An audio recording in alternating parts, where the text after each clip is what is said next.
Bonjour tout le monde, j'espère que vous allez bien. Il fait vraiment beau, là, ça a comme pas de sens. J'ai décidé de faire mon vidéo dehors parce que sérieusement, j'ai vraiment le goût de prendre du soleil durant la quarantaine. Puis je savais pas trop quoi faire, puis tout ça, fait que je me suis dit que je ferais un petit sondage sur mon Instagram, puis sur mes groupes de mômes pour savoir quelle vidéo que les gens auraient le goût de voir en fait. Puis on m'a répondu que j'avais pas beaucoup parlé du postpartum. Donc, en fait, j'en ai parlé brièvement là, le 4e trimestre, mais cette vidéo-là, il s'adresse vraiment au retour à la maison après l'accouchement. Il s'adresse aussi aux personnes qui ont des bébés en bas de 3 mois parce que c'est le 4e trimestre. Donc, je vais parler de la différence entre la dépression postpartum et les baby blues, voir comment les différencier. Je vais parler aussi du retour à la maison, là, comment on se sent avec les hormones et tout ça. Puis, je vais aussi aborder le sujet de la sexualité après l'accouchement, là, comment ça se passe, comment gérer aussi pour les papas. Là, des fois, on est un petit peu perdu là, quand on est un homme, puis c'est pas parce qu'on est un homme, c'est juste parce qu'on n'a pas accouché, on n'a pas vécu la même chose que la femme, même si vous avez eu beaucoup d'émotions. La femme, elle, c'est vraiment hormonal. Puis, dans le fond, des fois, on est un petit peu perdu, là, fait que je vais donner des conseils aussi au papa pour soutenir la maman quand elle est dans les baby blues. Donc, si ça s'adresse à vous, restez avec moi. Puis, on a le premier jour, on accouche, on a bébé et tout ça. Le deuxième jour, on est à l'hôpital, souvent. On a des tests, on remplit les papiers du RQAP, on s'occupe de notre bébé, on apprend à allaiter. Là, le troisième jour, on se ramasse à la maison. Là, on arrive à la maison, puis là, on a la peur, surtout au premier bébé, de pas être bon parent ou d'être tout seul. Hein? On n'a plus personne pour nous aider. Oui, on a notre conjoint, mais les deux, on sait pas en tout ce qu'on fait comparé, mettons, aux infirmières qui en ont vu passer encore et encore. Fait qu'on arrive à la maison, puis là, on sait plus, dans le fond, qui on est. Tu sais, faut prendre le temps de se retrouver, puis tout ça, puis je trouve que souvent, c'est pour ça que le baby blues s'appelle le troisième jour. C'est parce que tu arrives à la troisième journée. Là, le cytocine puis la prolactine, c'est en grande quantité, surtout quand on allaite. On arrive avec le stress, on a un nouveau bébé, on a une nouvelle personne nous-mêmes, puis on deal avec tout ça, puis ça crée le baby blues. Le baby blues, c'est quoi? Dans le fond, c'est 50 à 80% des femmes qui vont l'avoir.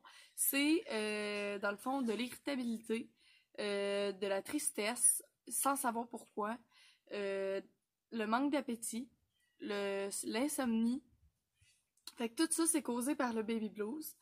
Dans le fond, ce que c'est le baby blues, c'est pas qu'on n'aime pas notre bébé, c'est pas qu'on est en dépression, c'est seulement notre corps qui se remet. Ça dure en général entre 3 à 10 jours, puis dans le fond, toutes les femmes sont différentes, mais il y en a, ça peut être un peu plus long. La différence entre le baby blues et la dépression postpartum, c'est vraiment clair, là. Ça va tout le temps en allant pire quand c'est la dépression. Fait que au début, c'est normal, on vit des émotions, on est bourré d'hormones, on sait pas quoi faire. Puis je me rappelle, là, moi, quand je suis revenue chez nous, je me cachais de mon chum, je me cachais dans la salle de bain pour pleurer parce que j'avais peur qu'il pense que j'étais en dépression. Puis dans le fond, c'était pas ça pas en tout, je me sentais mal, je voulais pas mettre ça de plus sur ses épaules, déjà qu'il apprenait à être un papa. J'avais peur d'être un boulet pour lui, fait que un jour, il me retrouvait dans la salle de bain puis il m'a fait promettre de plus jamais pleurer tout seul. Ça c'est plus jamais arrivé, mais c'était pas une dépression, dans le fond, c'était vraiment juste un baby blues. Puis, dans le fond, comme ça dure à peu près jusqu'à 10 jours, mais on peut dire 14 jours, là, 2 semaines après l'accouchement. Ce qui est important, c'est que vous voyez une amélioration à tous les jours. Fait que dans le fond, si vous pleurez, je sais pas, moins 1 heure par jour, mais il faut que ça diminue éventuellement. Si vous voyez que ça l'augmente, que vous avez plus le goût de rien, que vous avez plus le goût de ni dormir, ni manger, ni se laver, si vous avez, là, c'est vraiment dans l'extrême, là, mais juste si vous avez pas le goût de prendre votre bébé, si quand vous allaitez, vous avez le goût de le repousser, c'est tous des signes comme quoi là, la dépression postpartum est en train de s'installer. Donc, c'est important d'aller consulter vraiment rapidement pour de l'aide. Puis aussi d'en parler à ses proches, de pas avoir honte. C'est pas votre faute, ça arrive à n'importe qui. Puis c'est juste, souvent, c'est un débalancement d'hormones. C'est un gros exercice à coucher, là. On vit beaucoup de choses. On expulse un bébé de notre corps. Puis aussi, on devient une nouvelle personne. Fait que l'accouchement, c'est comme... c'est une naissance, mais c'est une naissance pour nous aussi, là. Ce qu'ils vous disent pas, c'est qu'ils vous disent que vous allez rencontrer une nouvelle personne. Puis oui, c'est vrai, vous allez rencontrer une nouvelle personne, mais vous allez rencontrer deux nouvelles personnes, votre bébé et vous-même. Fait que ça, c'est important de voir, tu sais, la dépression puis les baby blues, vraiment les différences.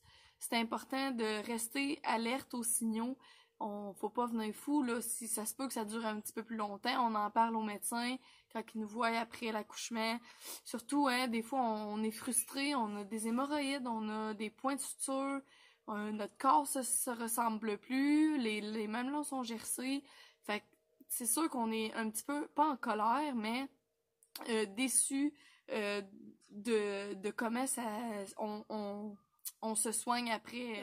Je voulais parler aussi, dans le fond, quand c'est pas notre premier bébé, quand c'est le deuxième bébé, comment gérer les émotions de notre tout petit, dans le fond, quand que on est dans les baby blues, puis notre notre premier enfant, il nous voit pleurer, il comprend pas trop. C'est important d'expliquer, hein. On pense que les enfants, ils comprennent pas souvent. On pense qu'ils sont trop jeunes, on veut pas les exposer à ça. Puis souvent, on va juste dire non, maman est correcte, elle pleure, mais elle est correcte, ou on va aller se cacher. Mais je pense que c'est vraiment important d'exposer les émotions, de dire maman, elle a eu juste un bébé, elle pleure parce que c'est un trop plein d'émotions, ou peu importe. Puis même s'ils comprennent pas c'est quoi un trop plein d'émotions, pour eux, ils se disent OK, c'est OK, c'est correct de pleurer quand on a un trop plein. C'est correct de pleurer puis de pas savoir pourquoi. L'important, c'est de se sentir mieux après. Fait qu'après ça, quand, mettons, ça a passé, le baby blues, même si vous pleurez, mettons, je sais pas moi, 30 minutes, 15 minutes, bon, ben après ça, quand vous avez un regain, vous vous sentez mieux. Vous pouvez dire, regarde, maman est correcte, là, maintenant, elle a exposé son trop-plein puis tout est parti, tu sais. Aussi, il y en a qui me disaient, est-ce que c'est quoi les méthodes pour essayer d'éviter le baby blues? Il y en a pas vraiment.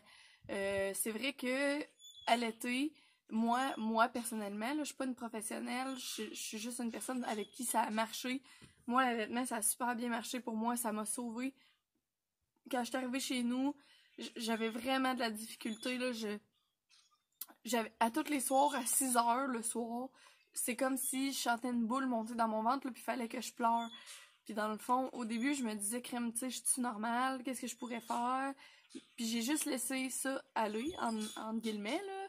Puis éventuellement, j'ai remarqué au bout de la 5e journée que quand j'allaitais, je me sentais mieux. Fait qu'à 6 heures pile, quand ça allait pas bien, ben là, je mettais mon bébé au sein, puis ça l'aidait mon baby blues à diminuer parce que souvent, ça procure l'hormone de l'ocytocine, c'est l'hormone de l'amour. Ça va souvent prendre plus de place que les larmes ou les hormones qui montaient, là, dans le fond. Là. Ça va réguler les hormones. Je sais pas si c'est quelque chose qui est réel, là, en tant que par des recherches ou peu importe, là. Mais selon moi, là, pour moi, ça a vraiment marché l'allaitement. Sinon, en parler, tu sais, à chaque soir, dire, OK, là, tu vois, dire à mon chum, là, ça commence à monter, je le sens, je me sens pas bien. Puis là, il dit, tu sais, mettons, il venait me donner de l'énergie. Fait qu'il, mettons, il jouait dans mes cheveux ou il me partait une émission qui était, tu sais, légère. Fait que je pouvais écouter ça ou sinon, il m'amenait un livre ou quelque chose pour me changer les idées.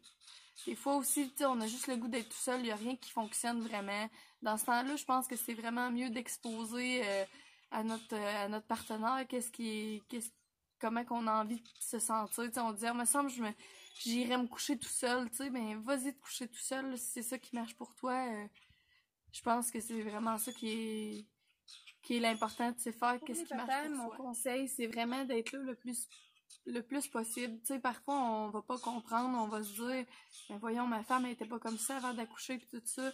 Puis, ou ben, tu sais, c'est normal, parce que, veut pas, ben, tu sais, je sais pas comment vous êtes, vous, dans votre couple, mais des fois, on se dit, ben là, ma blonde, elle me disait tout, puis là, tu sais, c'est rendu qu'elle va se cacher, ou c'est rendu qu'elle pleure, ou, tu sais, c'est sûr, il faut que vous gardiez l'œil ouvert, mais, sais, vous pouvez, à l'hôpital, je sais qu'ils donnent une liste, c'est quoi la dépression postpartum. Fait que vous pouvez garder la liste, puis tu sais, dire, OK, mais là, t'as plusieurs symptômes, ou comment tu te sens aujourd'hui. C'est important de pas étouffer la personne, mais non plus de pas la dire, ah ben tu sais, ça va se régler, je vais la laisser de son bord.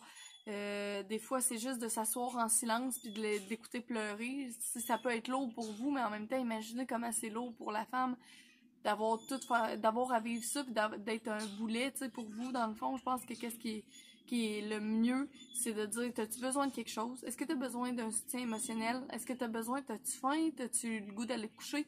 Si la personne répond, je sais pas, là, regarde, je sais pas qu'est-ce que je veux, puis tout, là, laissez-le de l'air, mais tu sais, sans, mettons, dire, OK, ben, je vais aller chez ma mère, ou je vais prendre le bébé, puis je vais aller me promener. Vous pouvez juste dire, bon, ben, parfait, on va se partir à une émission, puis on va rester en silence, tu sais, je te comprends, j'entends ce que tu me dis, même si je peux pas sentir à 100% comment tu te sens, ben, ça me fait plaisir d'être là pour toi émotionnellement. Je pense que ça, c'est vraiment la meilleure des solutions. C'est vous qui connaissez plus votre femme, là, comment que exposer comment que aller dans la vie de tous les jours.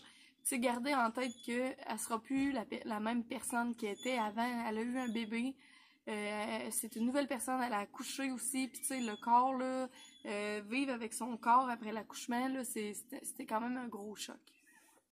Ce que vous devriez vous attendre quand vous allez avoir des relations sexuelles. Les relations sexuelles, c'est entre 4 et 12 semaines après l'accouchement. Il y en a qui, tout de suite, là, le lendemain d'avoir un bébé, ils pourraient avoir une relation.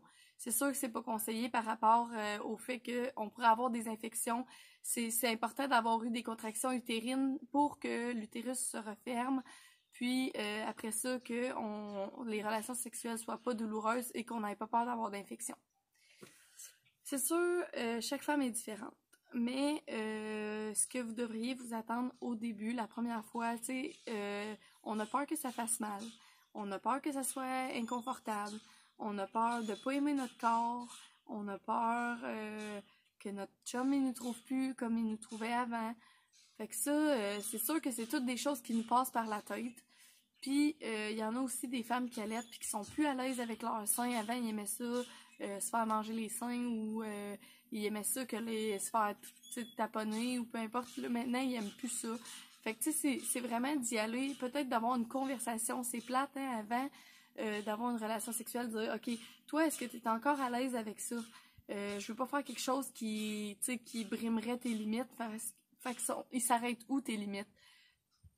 La femme, elle peut dire, ben moi, c'est comme avant, ça me dérange pas. Puis il y en a d'autres qui vont dire, ouais, tu sais, je suis moins à l'aise. Bon, pour avoir,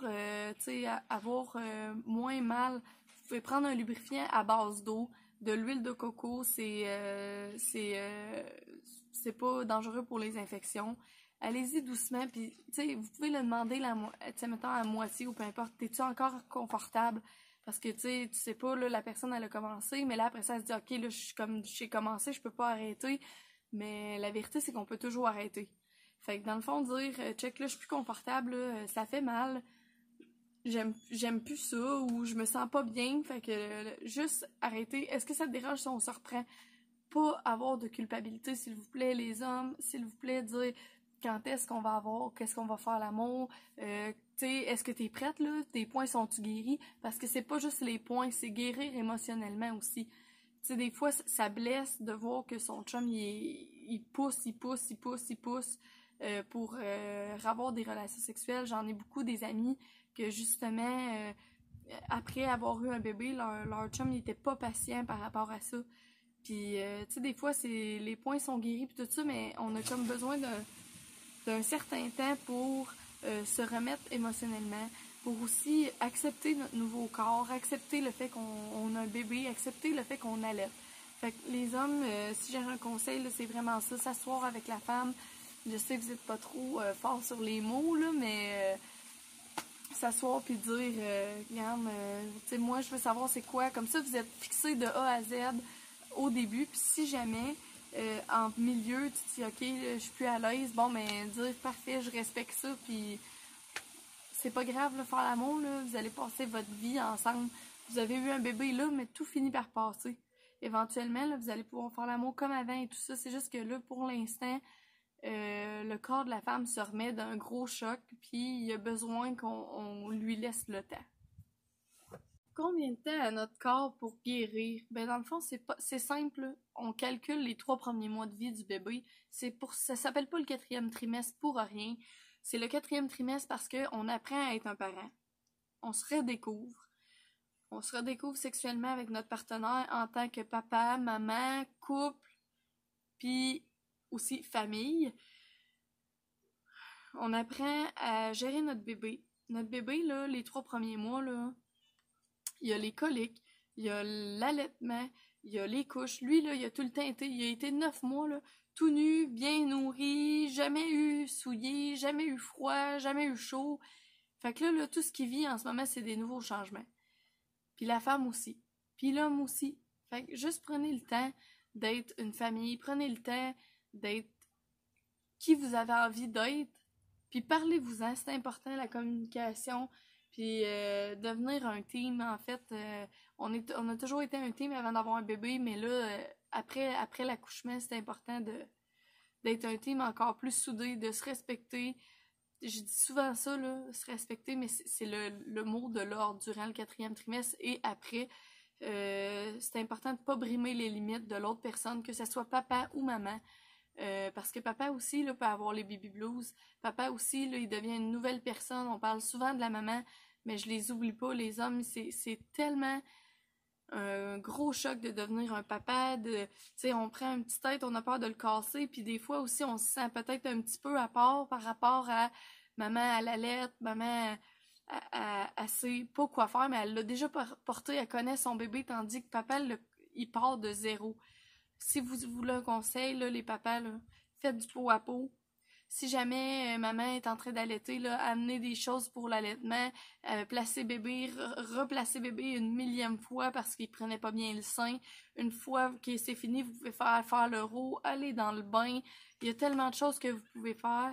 Changer la couche. Puis c'est pas des jobs de pauvres là, que vous avez. Là. C'est la job que vous avez pour devenir un bon papa, pour devenir une nouvelle personne, pour que votre bébé crée des liens, parce qu'on sait que la première année de vie, bébé crée des liens avec une seule personne, mais dans les dernières recherches, ils ont vu que les parents, les papas qui faisaient du pot à pot, qui étaient présents là autant que la maman, ou presque autant, qui prenaient les 5 semaines de paternité directement après l'accouchement, ben les bébés ils créaient un lien presque aussi fort avec les papas qu'avec les mamans.